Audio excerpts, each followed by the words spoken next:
You had some problems with Fred Rosser for quite a while, Tom Lawlor. I Um, did. Fred Rosser really reinvented himself in New Japan, specifically Strong. Like, just a complete reinvigoration of his career. But that reinvigoration had to come as a result of getting hit by you repeatedly on numerous occasions.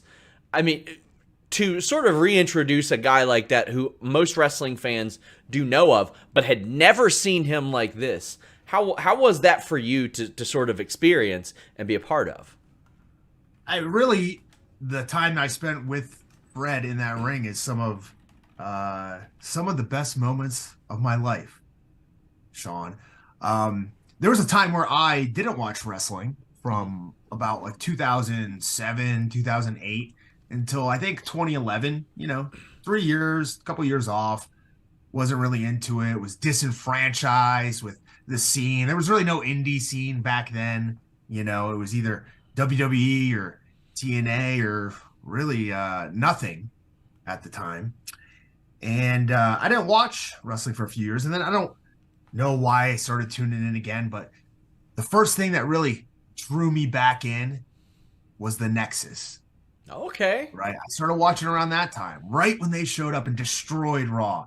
And who was part of the Nexus? One of the men. Ryback. That is one of the men. Is one of the men. That is one. But another one, Fred Rosser. I was going to say Michael McGillicuddy. Okay. But yes, Fred Rosser was one of them, was he not? And I watched him. I mean, I watched his time as a primetime player. And, to be in New Japan and wrestle somebody who kind of brought you. I was a fan of the Nexus, to be fair, right? I like the idea of these young groups of guys fighting against the older generation and trying to uprise. I mean, there's a lot of metaphors you can find in life, that you can draw from these kind of angles. And I was a fan of the Nexus, right? But then Darren Young just kind of, wore out his welcome. He was primetime players had their time in the sun. That was cool.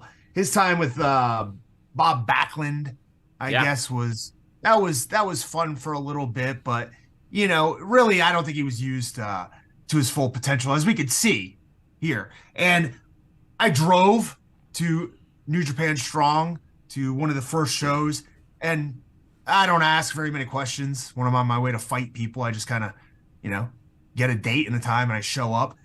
And I message a matchmaker, and I say, "Hey, who am I fighting this weekend?" "Fred Rosser." I was like, "What? Fred Rosser, huh? That's who I'm wrestling in New Japan." Okay. So the minute we got in there, it was a completely different guy than I had seen on TV. And even now, the Fred Rosser that I've shared the ring with and fought against, over the past year or two since our first meeting, is a completely different guy than it was when we first fought a few years ago. And we've had plenty of times where, I mean, Fred has said some stuff. Fred on video, they had to bleep it out. I was about to ask you about that. What was your reaction to this? He said he was going to find out from the boys where I live. He was going to come to my house, and he was going to, he was going to, like, the worst thing you could do to somebody, he was going to sexually assault me in front of my family. Yeah, in front of your family. Had to be bleeped out. He did say that. Now, we've smoothed things over. I know it was a wrong choice of words on his part. Since then, we fought. Water under the bridge. It's water under the bridge. Yeah.